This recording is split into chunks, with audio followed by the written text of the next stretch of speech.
नमस्कार, स्वागत है आपका नादी टीवी में और मैं हूं आपके साथ पूनम जैन। बुलेटिन की शुरुआत में सीधा लिए चलते हैं आपको यूपी, जहां पर सीएम योगी आदित्यनाथ संबोधित कर रहे हैं। सामान्य चिकित्सा सुविधाओं के विकास के लिए भी अभूतपूर्व कार्य किए गए हैं। 35 नए मेडिकल कॉलेजों संस्थानों की स्थापना की जा रही है। आयुष्मान योजना में 1 करोड़ 18 लाख परिवारों के 6.5 करोड़ लोग आच्छादित हैं। मुख्यमंत्री आरोग्य मेला के माध्यम से 56 लाख से अधिक लोगों को मुफ्त स्वास्थ्य परीक्षण और इलाज किया गया है। बेहतर चिकित्सा सुविधाओं के फलस्वरूप इंसेफ्लाइटिस में 75% और मृत्यु दर में 95% तक की कमी आई है। मुझे ये बताने में अत्यंत हर्ष और गर्व है कि राज्य की अर्थव्यवस्था 4 वर्ष में लगभग 2 गुनी और प्रति व्यक्ति आय भी लगभग 2 गुनी हो गई है। औद्योगिक विकास को गति देने और प्रदेश में निवेश को प्रोत्साहित करने के लिए 21 इन्वेस्टर फ्रेंडली नीतियां लागू की गई हैं। इन्वेस्टर समिट में लगभग 4,68,000 करोड़ के एमओयू के सापेक्ष 3 लाख करोड़ की योजनाएं प्रारंभ हो चुकी हैं, जो एक अभूतपूर्व कीर्तिमान है। कोरोना कालखंड में भी 56,000 करोड़ के निवेश प्रस्ताव प्राप्त हुए हैं। कोरोना काल में 13 लाख एमएसएमई इकाइयों को 42,000 से भी अधिक करोड़ के ऋण वितरित किए गए हैं। 4 वर्षों में 50 लाख से अधिक नई इकाइयों को 2 करोड़ 13 लाख रुपए से अधिक ऋण वितरित कराकर 1 करोड़ 80 लाख से अधिक लोगों को रोजगार दिया गया है। ओडीओपी योजना के अंतर्गत 25 लाख से अधिक लोगों को रोजगार और सबसे महत्वपूर्ण विगत वर्ष की सापेक्ष 38% से भी अधिक निर्यात किया गया है। मिशन रोजगार के अंतर्गत 4 लाख सरकारी नौकरी, स्टार्टअप व औद्योगिक इकाइयों के माध्यम से 30 लाख से अधिक लोगों को रोजगार दिया गया है। प्रदेश में बेरोजगारी की दर जहां वर्ष 2017 में 17.5% थी, वो अब घटकर मात्र 4.1% रह गई है।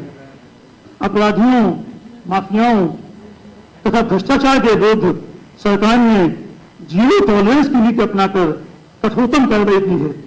अपराधियों एवं माफियाओं के विरुद्ध कार्रवाई कर 1,000 करोड़ से अधिक की संपत्तियां जब्त और ध्वस्त की गई हैं। वर्ष 2016 की तुलना में डकैती, लूट, हत्या, हलवा, अपहरण व बलात्कार की घटनाओं में अभूतपूर्व कमी आई।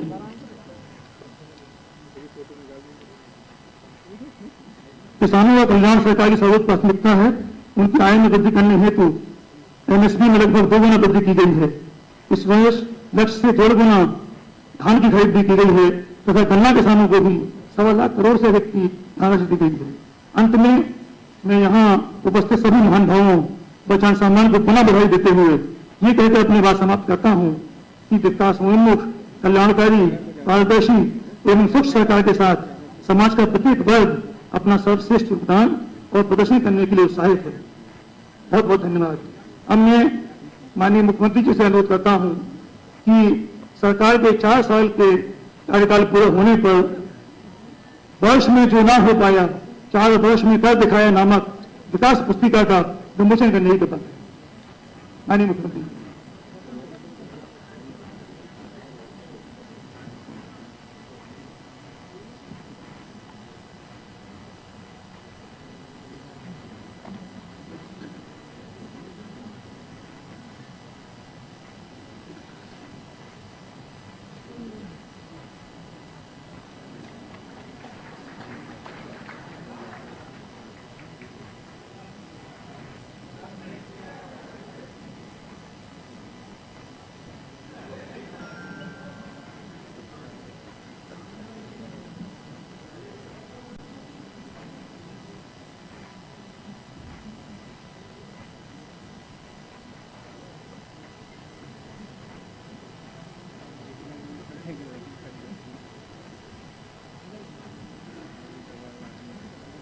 सूचना विभाग द्वारा सरकार के सफलतापूर्वक 4 वर्ष पूर्ण होने के अवसर पर विकास से हत्या की एक फिल्म का भी विमोचन का मैं माननीय मुख्यमंत्री से अनुरोध करता हूँ।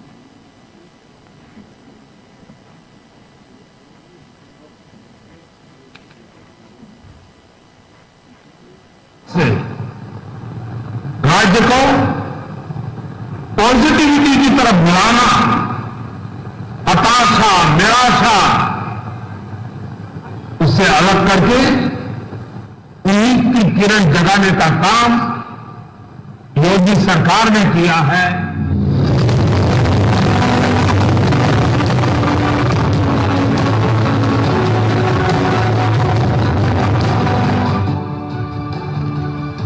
क्या ये वही 4 साल पहले वाला उत्तर प्रदेश है?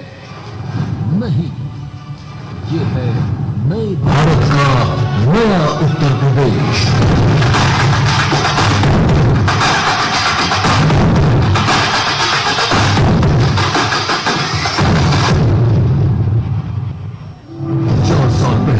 उत्तर प्रदेश में कानून व्यवस्था ध्वस्त थी, भ्रष्टाचार का बोलबाला था, अर्थव्यवस्था बदहाल थी। अभी बीमार और बदहाली का दंश झेल रहे उत्तर प्रदेश की बागडोर योगी आदित्यनाथ जी ने संभाली। मैं आदित्यनाथ योगी, जिन्होंने जन सेवा को धर्म मानते हुए लीडरशिप को नए आयाम दिए और हर क्षेत्र में रिफॉर्म, परफॉर्म, ट्रांसफॉर्म की कार्यशैली से नए भारत के नए उत्तर प्रदेश के निर्माण का शंखनाद किया, जिससे आज उत्तर प्रदेश देश की दूसरी सबसे बड़ी अर्थव्यवस्था बन चुका है। प्रति व्यक्ति आय दोगुनी हुई है और बेरोजगारी दर में बड़ी गिरावट आई है। अपराध और भ्रष्टाचार के खिलाफ जीरो टॉलरेंस की नीति से अपराधियों और माफियाओं पर कड़ी कार्यवाही की। आज नागरिक वर्षों बाद भय मुक्त वातावरण में जीवन जी रहे हैं। हर क्षेत्र में विकास को प्राथमिकता देते हुए आवास, बिजली, पानी, स्वास्थ्य, शौचालय, किसान कल्याण, सिंचाई, महिला कल्याण, शिक्षा, interstate connectivity, metro rail, expressway, सड़कों का चौड़ीकरण एवं सुदृढ़ीकरण, नए एयरपोर्ट सहित भविष्य की जरूरतों को ध्यान में रख इंफ्रास्ट्रक्चर के निर्माण पर जोर दिया। प्रदेश में पहली बार रिकॉर्ड रोजगार के अवसर सृजित हुए। स्वरोजगार और स्टार्टअप के माध्यम से हर हुनर को रोजगार से जोड़ा। साथ ही निष्पक्ष व पारदर्शी प्रक्रिया द्वारा युवाओं को रिकॉर्ड सरकारी नौकरियां दी गई। प्रतियोगी परीक्षाओं की तैयारी के लिए निःशुल्क कोचिंग, मुख्यमंत्री अभ्युदय योजना की शुरुआत हुई। औद्योगिक निवेश के लिए नई और आसान नीतियां लागू की गई। निवेश प्रस्तावों के ऑनलाइन निस्तारण की व्यवस्था सहित पूरी प्रक्रिया को निवेश फ्रेंडली बनाया गया। ओडीओपी योजना ने स्थानीय उत्पादों की दुनिया में नई पहचान बनाई, जिससे निर्यात में उछाल आया है। महिलाओं की सुरक्षा व सम्मान के साथ ही उनके उत्थान के लिए व्यापक स्तर पर कार्य किए गए। पहली बार पावर सेक्टर में रिफॉर्म लागू कर पूरे प्रदेश में पावर इंफ्रास्ट्रक्चर मजबूत बनाया और हर घर को रोशन करने में सफलता पाई। प्रदेश के सभी वर्गों, वंचितों को बिना किसी भेदभाव के विकास की मुख्य धारा से जोड़ा। साथ ही गौ संरक्षण की दिशा में कदम बढ़ाए। कोरोना की चुनौती का सफलतापूर्वक सामना करने के लिए रिकॉर्ड प्रबंधन के साथ साथ प्रदेश के हर जिले में आम नागरिकों के लिए बेहतर स्वास्थ्य सुविधाओं का विकास किया गया। वैश्विक महामारी कोरोना में जब दुनिया की बड़ी बड़ी ताकतें पस्त हो गई, तो भी प्रधानमंत्री जी के मार्गदर्शन में उत्तर प्रदेश ने अपनी कार्य क्षमता को देश के सामने प्रस्तुत किया।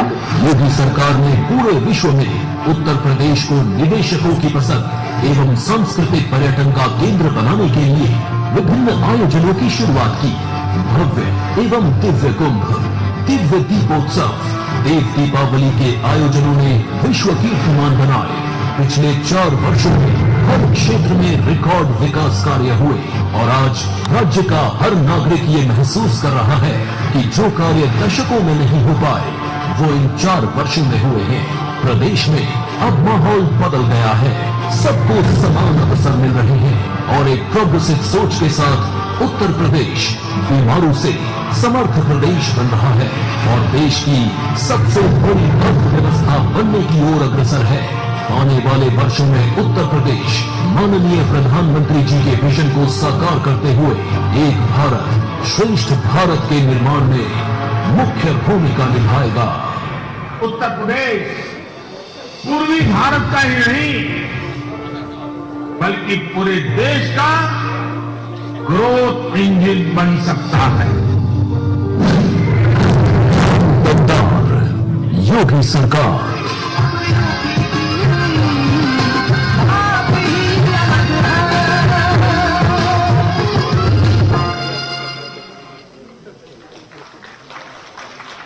इस विकास यात्रा के निर्माता परम आदरणीय माननीय मुख्यमंत्री जी से मैं अनुरोध करता हूँ कृपया संबोधन करने की।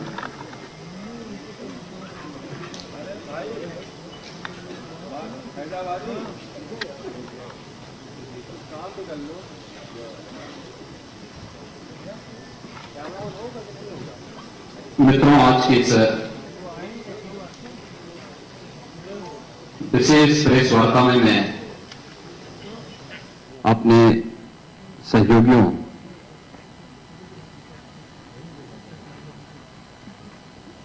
उप मुख्यमंत्री श्री केशव प्रसाद मौर्य जी, डॉक्टर दिनेश शर्मा जी, संगठन के प्रदेश के अध्यक्ष माननीय श्री स्वतंत्र देव सिंह जी, प्रदेश के हमारे वरिष्ठ मंत्री वित्त, चिकित्सा, शिक्षा और संसदीय कार्य मंत्री श्री सुरेश खन्ना जी की ओर से, अपनी इस पूरी टीम की ओर से आप सबका हृदय से स्वागत करता हूं। पूरे प्रदेश वासियों को आदरणीय प्रधानमंत्री जी के मार्गदर्शन में, उनके निर्देशन में रिफॉर्म, परफॉर्म और ट्रांसफॉर्म के इस मंत्र का एक मूर्त रूप उत्तर प्रदेश को देने के लिए, उत्तर प्रदेश में हुए व्यापक परिवर्तन के लिए उत्तर प्रदेश के 24 करोड़ जनता का अभिनंदन करते हुए उन्हें हृदय से बधाई देता हूं। मुझे हार्दिक संतुष्टि की अनुभूति है कि उत्तर प्रदेश में ठीक आज ही के दिन 4 वर्ष पहले भारतीय जनता पार्टी नेतृत्व की सरकार के सामने उत्तर प्रदेश का दायित्व हमारी सरकार ने संभाला था और पिछले 4 वर्षों के दौरान आदरणीय प्रधानमंत्री जी के मार्गदर्शन में उस समय के राष्ट्रीय अध्यक्ष और राज्य के गृह मंत्री माननीय अमित शाह जी, भारतीय जनता पार्टी के केंद्रीय नेतृत्व और प्रदेश संगठन के पदाधिकारियों और मंत्रिमंडल के अपने सभी सहयोगियों की मदद से हम लोगों ने प्रदेश के अंदर जो परिवर्तन किया है, आज मैं विश्वास के साथ कह सकता हूं कि इस परिवर्तन ने उत्तर प्रदेश को एक नई पहचान दी है। आज उत्तर प्रदेश बीमारू राज्य की श्रेणी से उभर करके देश की सबसे बड़ी अर्थव्यवस्था के रूप में उभरा है। इस उत्तर प्रदेश की आबादी सर्वाधिक थी, लेकिन जब अर्थव्यवस्था की बात आती थी या प्रदेश में निवेश की संभावनाओं की बात आती थी, निवेश अनुकूल वातावरण से जुड़े हुए मुद्दों की बात आती थी, या उत्तर प्रदेश के प्रति व्यक्ति आय की बात आती थी, तो इसमें हम लोग प्रथम 3 स्थानों में कहीं नहीं टिकते थे। यही नहीं, प्रदेश के अंदर बेरोजगारी की दर, आबादी अधिक थी तो बेरोजगारी की दर भी उतनी ही अधिक होगी। लेकिन मुझे बताते हुए प्रसन्नता की अनुभूति है कि आज उत्तर प्रदेश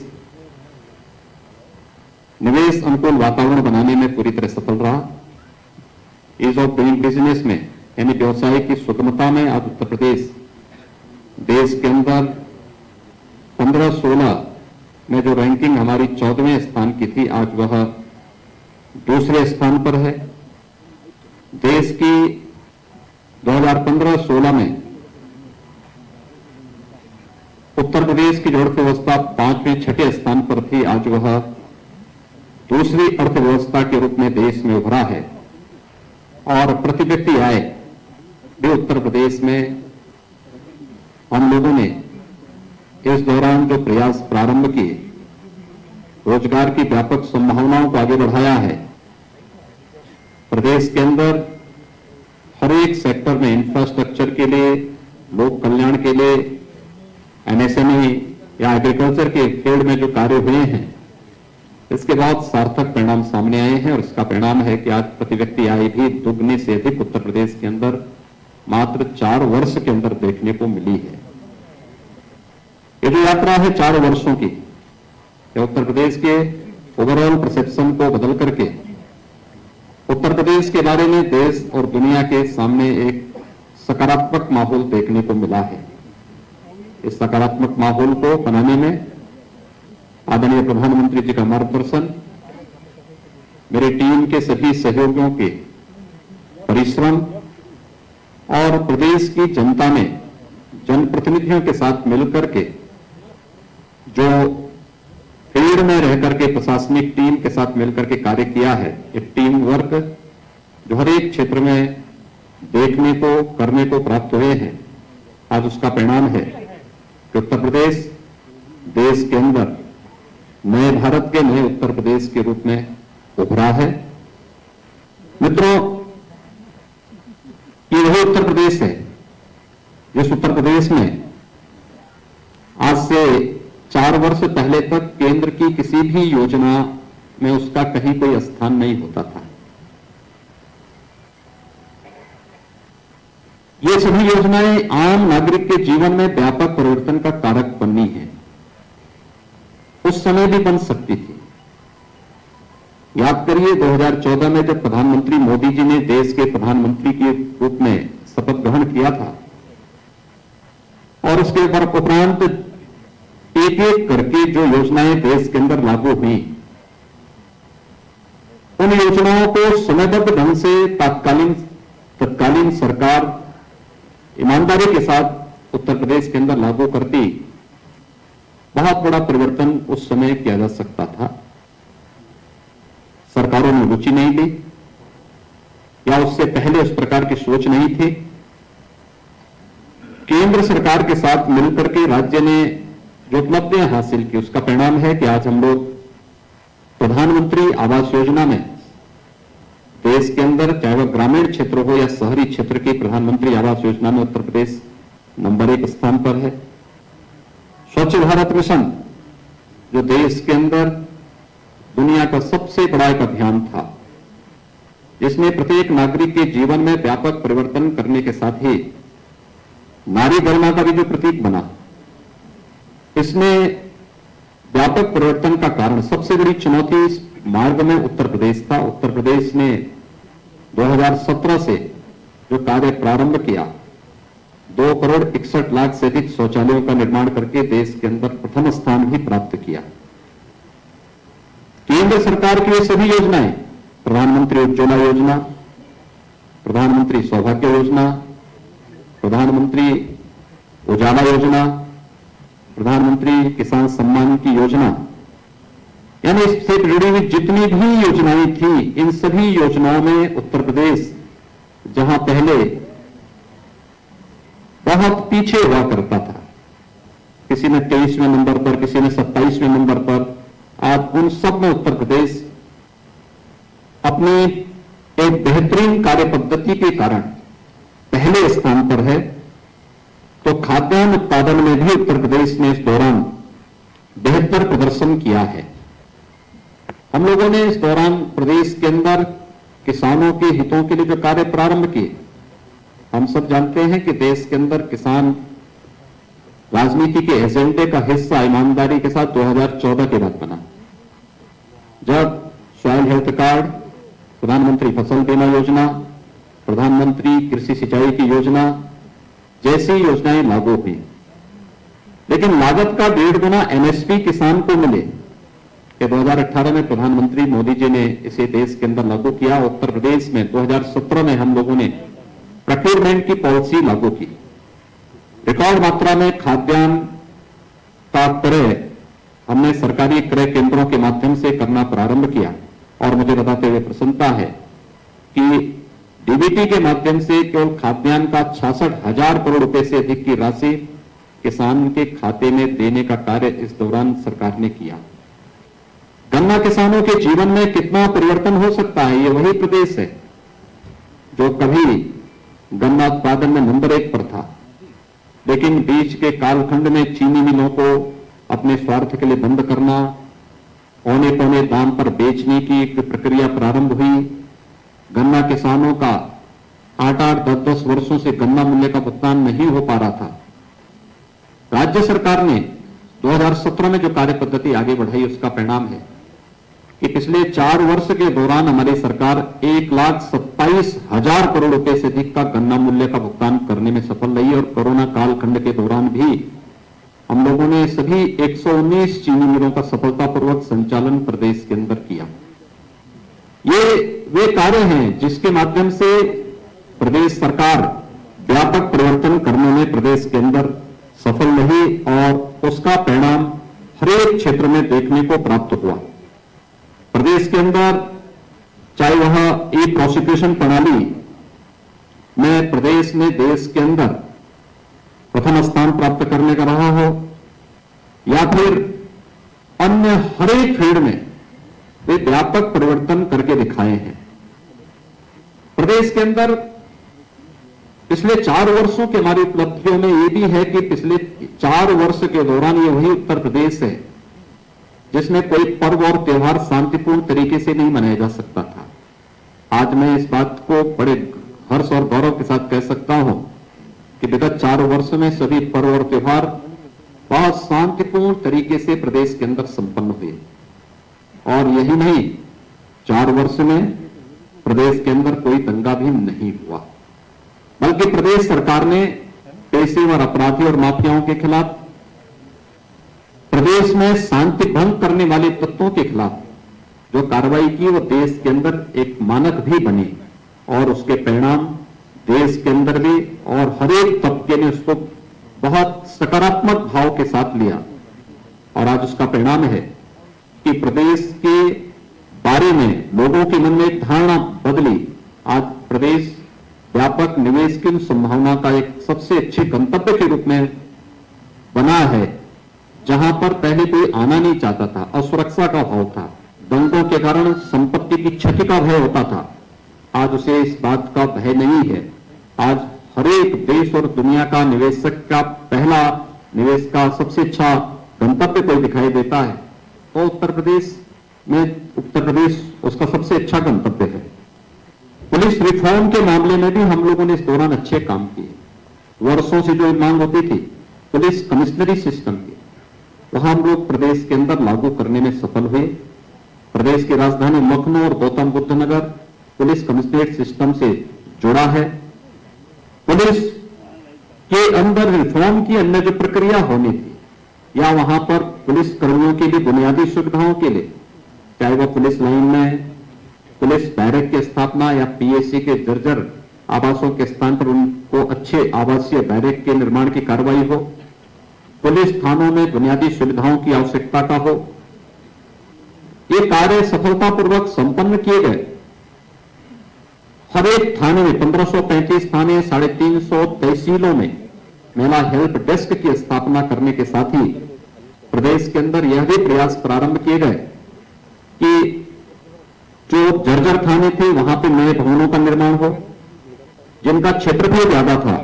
इस दौरान हम लोगों ने कुछ नए थानों की स्थापना भी प्रदेश के अंदर 59 नए थाने, 29 नई चौकियां, 4 नए महिला थाना, आर्थिक अपराध शाखा के 4 थाने, विजिलेंस के 10 थाने, साइबर क्राइम के 16 थाने और फायर टेंडर के 59 यानी 59 नए केंद्रों की स्थापना भी प्रदेश के अंदर इस दौरान करने में हमें सफलता प्राप्त हुई। अपराध की प्रकृति बदलने के साथ ही प्रदेश के अंदर उस दिशा में नए प्रयास भी प्रारंभ हुए।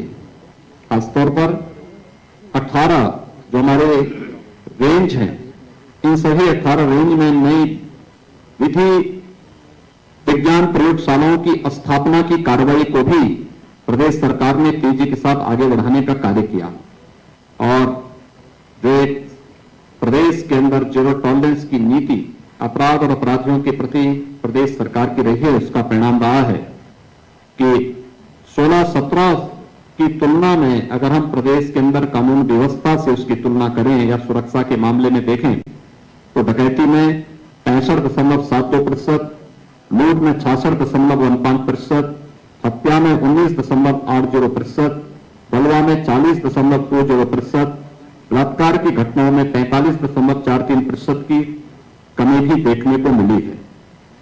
प्रदेश में इस दौरान तमाम अन्य कार्यक्रम महिला सुरक्षा के बारे में जो मैंने पहले महिला हेल्प डेस्क की बात की, इसके अलावा 18 जो हमारे पुलिस परिक्षेत्रीय कार्यालय हैं वहां पर महिला साइबर क्राइम सेल की स्थापना, 18 परिक्षेत्र जनपदों में थाने के समकक्ष एक महिला पुलिस चौकी परामर्श केंद्रों की स्थापना भी इस दौरान यहां पर संपन्न की गई। प्रदेश के अंदर कृषि विज्ञान केंद्र किसानों को आधुनिक तकनीक के साथ जोड़ने के लिए 20 नए कृषि विज्ञान केंद्रों की स्थापना प्रदेश के अंदर इस दौरान स्थापित की गई। प्रधानमंत्री कृषि सिंचाई योजना के माध्यम से प्रदेश के अंदर वर्षों से लंबी यानी दशकों से लंबी जो कृषि की सिंचाई की परियोजनाएं थी, बाणसागर की परियोजना 4.5 दशक से लंबित पड़ी हुई थी। सरकार आने के बाद इस प्रकार की सभी परियोजनाओं को पूरा किया गया।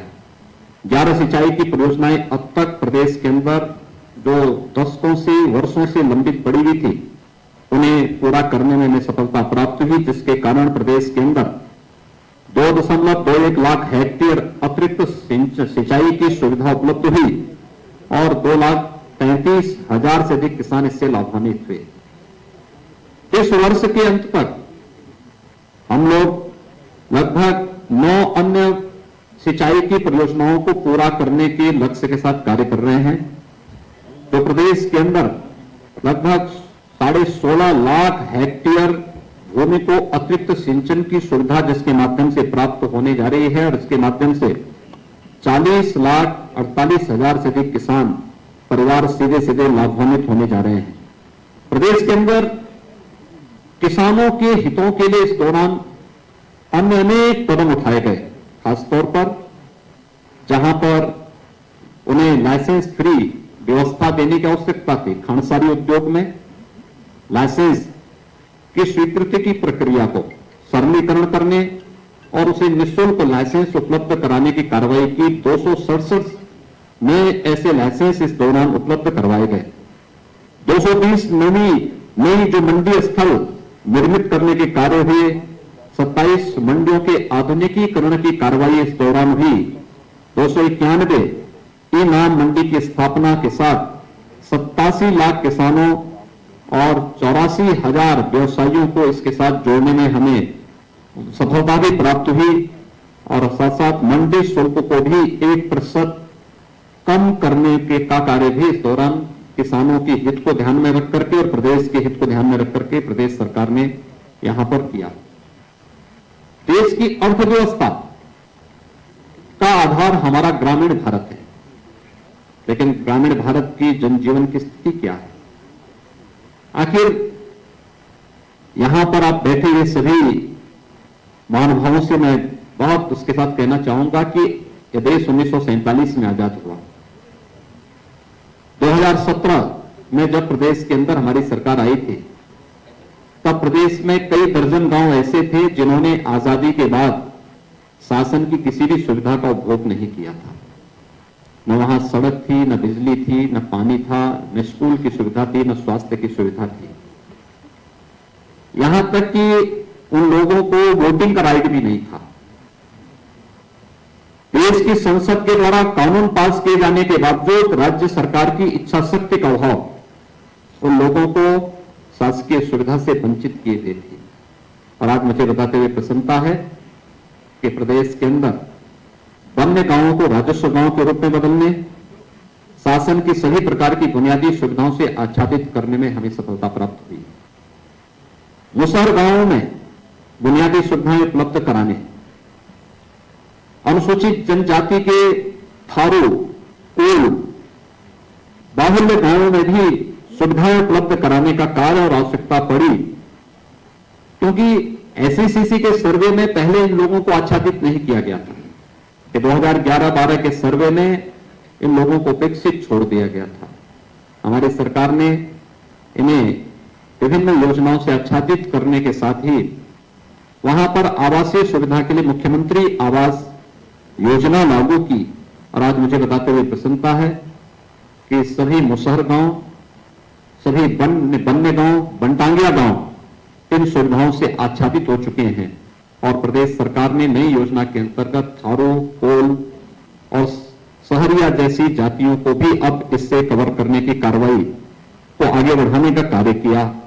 इस दौरान हम लोगों ने मुख्यमंत्री आवास योजना के माध्यम से प्रधानमंत्री आवास योजना के अतिरिक्त जो आवास उपलब्ध कराए गए, मुसहर जाति के 38,112, बनटांगिया गांव के 4,779, कुष्ठ रोगियों को 2,115 आवास उपलब्ध कराने में हम लोगों को इस दौरान मदद मिली और इन योजनाओं ने उनके जीवन में व्यापक परिवर्तन का कार्य भी किया। ग्रामीण क्षेत्र की अर्थव्यवस्था में कनेक्टिविटी का एक बड़ा योगदान है और प्रदेश के अंदर भी। आप याद करिए, जब 2017 में प्रदेश के अंदर सरकार आई थी तो प्रदेश के अंदर दो बातें बहुत साफ चलती थी, एक सड़क कनेक्टिविटी को लेकर के और दूसरा बिजली को लेकर के। ये मान्यता थी कि अगल बगल के सभी राज्यों में शाम के बाद बिजली चलती थी और जहां से अंधेरा शुरू होता था लोग मानते थे उत्तर प्रदेश की सीमा शुरू हो गई है। आज मैं कह सकता हूं उत्तर प्रदेश के अंदर विद्युत व्यवस्था को बेहतर करने में और बिना भेदभाव के शासन की योजना बिना भेदभाव की प्रत्येक नागरिक को मिलनी चाहिए और यह कार्य प्रदेश सरकार ने इस दौरान किया।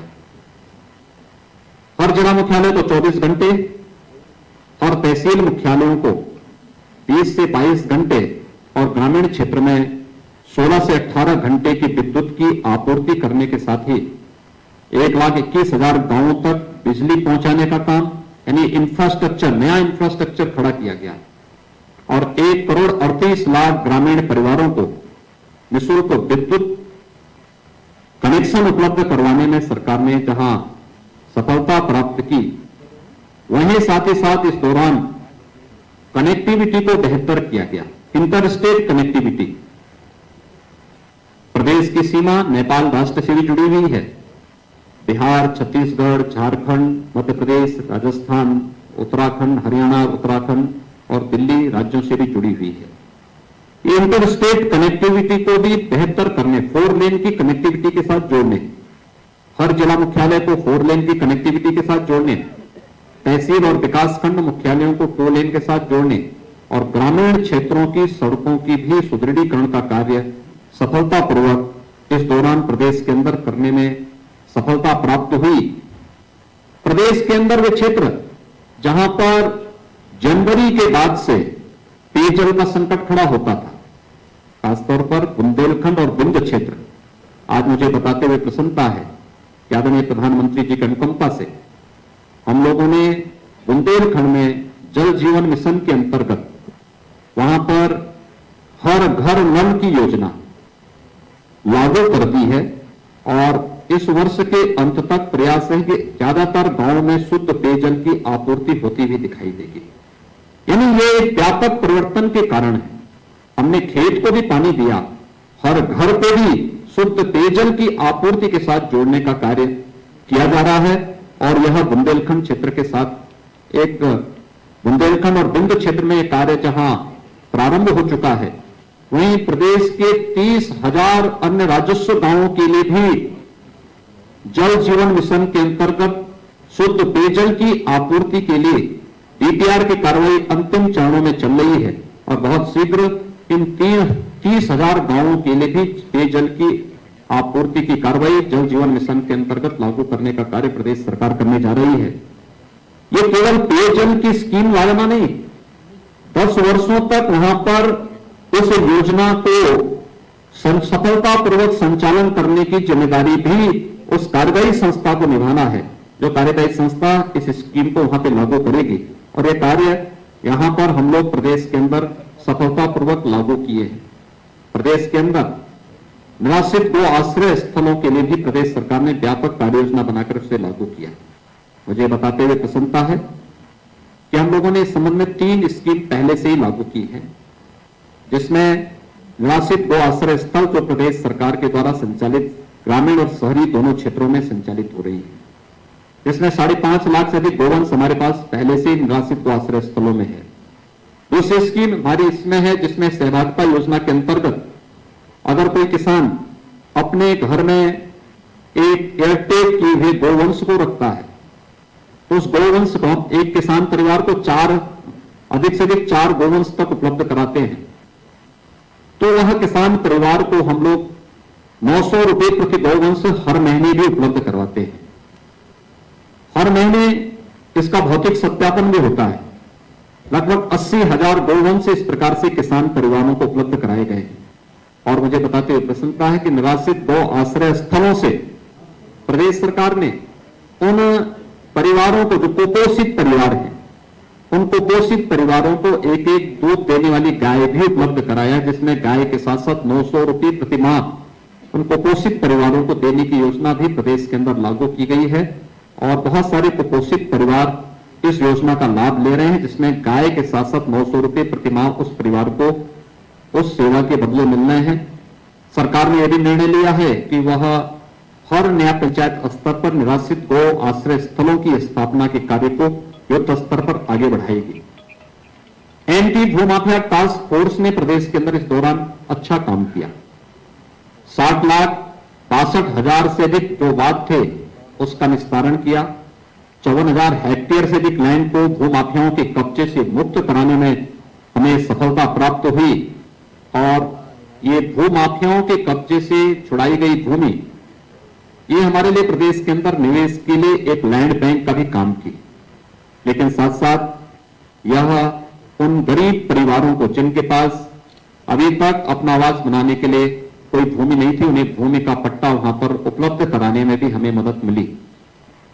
प्रधानमंत्री स्वामित्व योजना के माध्यम से प्रदेश के अंदर 2 लाख से अधिक भू स्वामियों को उनकी जिस जमीन पर उनका मकान है उसका स्वामित्व के कागजात भी उन्हें उपलब्ध कराने में सफलता प्राप्त हुई। तो विरासत अभियान के माध्यम से भी 8,87,000 से अधिक ऐसे प्रकरण थे जिसके माध्यम से हम लोगों ने प्रदेश के अंदर सफलता प्राप्त की और सफलतापूर्वक इन सभी समस्याओं का समाधान करने में भी प्रदेश सरकार को सफलता प्राप्त हुई। मित्रों, ये वही प्रदेश है जहां पर कोई निवेशक निवेश नहीं करना चाहता है। और मुझे बताते हुए प्रसन्नता है कि पिछले 4 वर्ष के दौरान प्रदेश के अंदर 3 लाख करोड़ रुपए से अधिक का निवेश प्रदेश के अंदर हुआ। 35 लाख से अधिक प्रदेश के युवाओं को सीधे इससे नौकरी यहां पर उपलब्ध हुई। ये प्रदेश के अंदर निवेश की उन संभावनाओं को आगे बढ़ाता दिखाता है जो प्रदेश में 2017 प्रदेश में सरकार आने के तत्काल बाद हम लोगों ने 21 अपनी सेक्टोरियल पॉलिसीज के माध्यम से जो कार्य प्रारंभ किए थे। निवेश मित्र पोर्टल, जिसमें हम लोगों ने 227 सेवाएं इसमें दी थी। और कोरोना कालखंड के अंदर हम लोगों ने एमएसएमई यूनिट के लिए एक नई नीति अपनी लागू की, जिसमें 72 घंटे के अंदर लाइसेंस स्वीकृति देने के साथ ही 1000 दिनों तक लाइसेंस फ्री व्यवस्था देने की व्यवस्था नहीं। 1000 दिवस के लिए किसी भी प्रकार का कोई निरीक्षण उस उद्योग के लिए नहीं होगा, बल्कि वह उद्योग लगाए 1000 दिन के अंदर अपना आवेदन करके फिर इस प्रक्रिया को आगे बढ़ा सकता है। और यह परिणाम रहा है कि आज प्रदेश के अंदर व्यापक पैमाने पर निवेश भी हुआ है, रोजगार की संभावनाएं भी आगे बढ़ी हैं। और खासतौर पर कोरोना कालखंड के अंदर जो चीजें देखने को मिली हैं, खास इस दौरान लगभग 56,000 करोड़ रुपए से अधिक का निवेश प्रदेश के अंदर हुआ है, जिसमें देश का पहला डिस्प्ले यूनिट उत्तर प्रदेश के अंदर लग रहा है। उत्तर भारत का पहला डाटा सेंटर पार्क भी उत्तर प्रदेश के अंदर ही स्थापित हो रहा है। और अन्य तमाम योजनाएं भी हम लोगों ने प्रदेश के अंदर इस दौरान लाने में सफलता प्राप्त हुई। खासतौर पर आइकिया का जो फर्नीचर और हाउस होल्ड से जुड़ी हुई दुनिया की जो प्रख्यात कंपनी है, उसका निवेश भी इस दौरान उत्तर प्रदेश के अंदर देखने को मिला है। प्रदेश के अंदर इसके साथ ही हमारी परंपरागत उद्यम को प्रोत्साहित करने की एक जनपद एक उत्पाद की जो योजना है, आज वो देश और दुनिया के अंदर बहुत लोकप्रिय हुई है। इसने परंपरागत उद्यम को एक नई उड़ान दी है, एक नई पहचान दी है। इसने प्रदेश के एक्सपोर्ट को बढ़ाने में भी काफी मदद की है और आज इसका परिणाम है कि प्रदेश के अंदर जो हम लोगों ने इस क्षेत्र में कार्य प्रारंभ किए, उद्यम सारथी ऐप प्रदेश के अंदर लॉन्च किया गया। इसके माध्यम से विभिन्न रोजगार परक कार्यक्रमों को आगे बढ़ाने का कार्य बनाया गया और इसका परिणाम था कि प्रदेश के अंदर 50 लाख से अधिक नए एमएसएमई इकाइयों की स्थापना हुई। 2,13,000 करोड़ रुपए से अधिक का बैंक से ऋण उपलब्ध करवाने में हमें इसके माध्यम से मदद मिली और 1,80,00,000 से अधिक रोजगार का सृजन केवल इन एमएसएमई यूनिट के माध्यम से हमें प्रदेश के अंदर इसके माध्यम से प्राप्त हुई। आत्मनिर्भर भारत पैकेज के अंतर्गत भी 12,91,000 इकाइयों को 42,700 करोड़ रुपए के ऋण उपलब्ध करवाने में कोरोना कालखंड के दौरान ही हमें मदद मिली और इसके माध्यम से प्रदेश में 1,14,000 करोड़ रुपए से अधिक के जो निर्यात की संभावनाओं को, यानी इसने हमारी निर्यात की संभावनाओं को आगे बढ़ाने का कार्य भी किया और प्रदेश के अंदर उन संभावनाओं को आगे बढ़ाया है जिसके लिए कभी प्रदेश जाना जाता था। प्रदेश के अंदर ग्रामीण क्षेत्र के विकास के साथ ही शहरी क्षेत्रों के विकास में भी एक बुनियादी सुविधाओं के लिए, शहरी जीवन के लिए एक आम नागरिक तरसता है। वहां पर उस प्रकार की सुविधाएं उसे कैसे प्राप्त हो। हम लोग आभारी हैं भारत सरकार के, जिसमें प्रदेश के 10 शहरों को स्मार्ट सिटी के रूप में चयन किया और 60 शहरों को अमृत योजना के अंतर्गत बुनियादी सुविधाओं से आच्छादित करने के लिए इनका चयन भारत सरकार ने किया था। लेकिन प्रदेश सरकार ने भी अपने संसाधनों से, जो हमारे 17 नगर निगम हैं जिसमें से 7 स्मार्ट सिटी के अंतर्गत भारत सरकार की योजना के लिए चयनित हुए थे, से 7 को प्रदेश राज्य सरकार अपने संसाधनों से स्मार्ट सिटी के रूप में विकसित करने का कार्य कर रही है और साथ साथ जो हमारे नगर निकाय हैं उन नगर निकायों को भी हम लोगों ने व्यापक कार्य योजना उनके लिए भी तैयार की है, जिसके माध्यम से हम लोग जनता को बुनियादी सुविधाओं को आगे बढ़ाने का कार्य कर सकेंगे। नमामि गंगे परियोजना, तो उत्तर प्रदेश का सौभाग्य है कि गंगा मैया उत्तर प्रदेश के अंदर सर्वाधिक दूरी तय करती है। अपने 2500 किलोमीटर की गंगोत्री से लेकर गंगा सागर तक मां गंगा की जो अविरल और निर्मल यात्रा है, इसमें से 1000 किलोमीटर की दूरी केवल उत्तर प्रदेश के अंदर गंगा मैया तय करती है। आज आप प्रदेश के अंदर कानपुर में, प्रयागराज में या वाराणसी में, ये हमारे वे सेंटर हैं, या गढ़मुक्तेश्वर में, ये वे केंद्र हैं जहां पर लोग आस्था के साथ भी और अपने औद्योगिक विकास की दृष्टि से भी जब उन क्षेत्रों का भ्रमण करते हैं तो बरबस उनके सामने मां गंगा का दृश्य सामने होता है। याद करिए, नमामि गंगे परियोजना के पहले कानपुर सबसे क्रिटिकल पॉइंट था नमामि गंगे परियोजना का, अविरल और निर्मल गंगा का। कानपुर में किस प्रकार की स्थिति थी? अकेले कानपुर के एक स्थान पर ही 14 करोड़ लीटर सीवर गिरता था। आज वहां पर एक बूंद भी सीवर नहीं गिरता। यही नहीं, कानपुर के नीचे आने पर, आप जब कानपुर के नीचे प्रयागराज की तरफ जाते थे, जलीय जीव पूरी तरह नष्ट हो गए थे। आज फिर से वहां पर जलीय जीव देखने को मिल सकते हैं और गंगा जिस डॉल्फिन के कारण विख्यात हुई थी, डॉल्फिन के दर्शन फिर से हमें गंगा की निर्मल धारा के साथ देखने को मिल सकता है। प्रयागराज कुंभ इसका एक बहुत अच्छा उदाहरण है, क्योंकि प्रयागराज कुंभ ने व्यवस्था, सुरक्षा और स्वच्छता का एक मानक वैश्विक मंच पर कुंभ जैसे आयोजन के माध्यम से रखा था। इसके पीछे आदरणीय प्रधानमंत्री जी की सोच तो थी, उनका मार्गदर्शन भी था, लेकिन साथ साथ गंगा की नमामि गंगे परियोजना की सफलता भी इस आयोजन के साथ जुड़ी हुई थी। गंगा की निर्मल जल की धारा ने प्रयागराज कुंभ को और एक नई ऊंचाई तक पहुंचाने में बहुत बड़ी मदद की थी और एक कार्य सफलतापूर्वक हम लोगों ने उस अवसर पर किया। गंगा केवल हमारी आस्था का ही नहीं बल्कि अर्थव्यवस्था का भी आधार है। आज देश का पहला जो जल मार्ग है वह उत्तर प्रदेश के अंदर हल्दिया से वाराणसी तक बनकर के तैयार हो चुका है और इसमें कोरोना कालखंड के अंदर बहुत सारी चीजों को प्रदेश के अंदर खाद्यान्न, सब्जी, फल आदि को एक्सपोर्ट करने का उपयोग हम लोगों ने इस जलमार्ग का किया था। प्रयागराज तक इस मार्ग को बढ़ाने की कार्रवाई युद्ध स्तर पर चल रही है और इसके बहुत अच्छे और सार्थक परिणाम बहुत जल्दी सामने आएंगे। लेकिन साथ साथ पहली बार गंगा यात्रा का आयोजन भी प्रदेश के अंदर हो और ये यात्रा आस्था के साथ साथ अर्थव्यवस्था को भी एक नई ऊंचाई दे सके, इस दृष्टि इस पर कार्य हुआ था और विगत वर्ष इसको हमारी सरकार ने सफलतापूर्वक प्रदेश के अंदर आयोजित किया। देश के अंदर गरीब शासन के एजेंडे का हिस्सा हो सकता है, ये नारों तक तो सीमित था। हकीकत क्या थी? 2017 के पहले प्रदेश के अंदर कई जनपदों में भूख से मौत के उदाहरण सामने आते थे। राशन कार्ड नहीं थे, खाद्यान्न घोटाले की शिकायत मिलती थी, टेक्नोलॉजी को इसके साथ जोड़ने का प्रयास नहीं होता था। आज मुझे बताते हुए प्रसन्नता है कि प्रदेश के सभी 80,000 राशन की दुकानें हम लोगों ने ई-पॉस मशीन के साथ जोड़ी है और प्रदेश के अंदर नेशनल पोर्टेबिलिटी के साथ जोड़ने के साथ उत्तर प्रदेश का कोई भी नागरिक जिसने उत्तर प्रदेश के अंदर राशन कार्ड बनाया है वह नेशनल पोर्टेबिलिटी के माध्यम से देश के अंदर किसी भी अन्य राज्य में जाकर के वहां राशन की सुविधा का लाभ प्राप्त कर सकता है।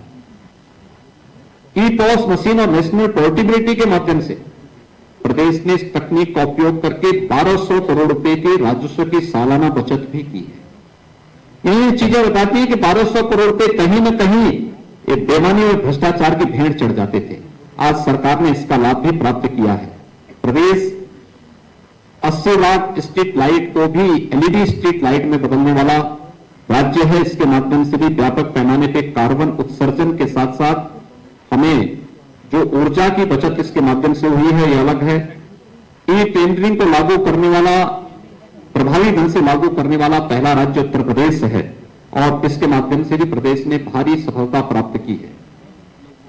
जहां हर एक क्षेत्र में प्रदेश ने नई नई सफलताएं अर्जित की। 4 वर्षों में शिक्षा के क्षेत्र में भी आमूलचूल परिवर्तन हुआ है।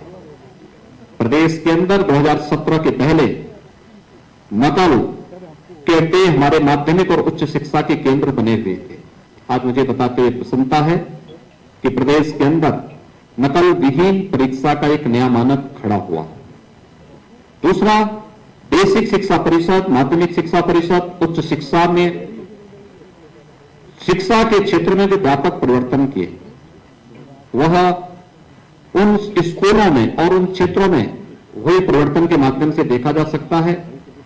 अकेले बेसिक शिक्षा परिषद के स्कूलों में 4 वर्ष के दौरान 54 लाख से अधिक बच्चे इसमें प्रवेश किए। प्रदेश सरकार ने ऑपरेशन कायाकल्प के माध्यम से 1.25 लाख से अधिक विद्यालयों में बुनियादी सुविधाएं से आच्छादित उन्हें किया। वहां पे फ्लोरिंग की व्यवस्था, फर्नीचर की व्यवस्था, बालक बालिकाओं के लिए अलग अलग टॉयलेट की व्यवस्था या अन्य बुनियादी सुविधाओं के साथ साथ अन्य सुविधाएं भी उपलब्ध कराने के साथ ही स्मार्ट क्लासेस भी वहां पर देने में सफलता प्राप्त की। माध्यमिक शिक्षा के क्षेत्र में भी व्यापक परिवर्तन हुए। एनसीईआरटी का पाठ्यक्रम वहां लागू करने में मदद मिली।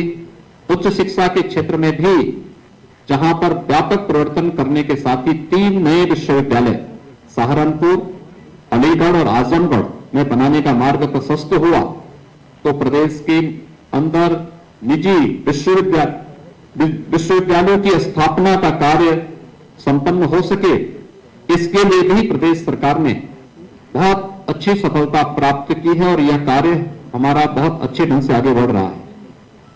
प्रदेश के प्रतियोगी छात्रों के लिए हम एक मंच दे सकें। प्रदेश सरकार ने हमने कोरोना कालखंड के अंदर देखा था, बहुत सारे बच्चे हमारे ऐसे थे जो राज्य के बाहर प्रतियोगी परीक्षाओं की तैयारी करने के लिए गए थे।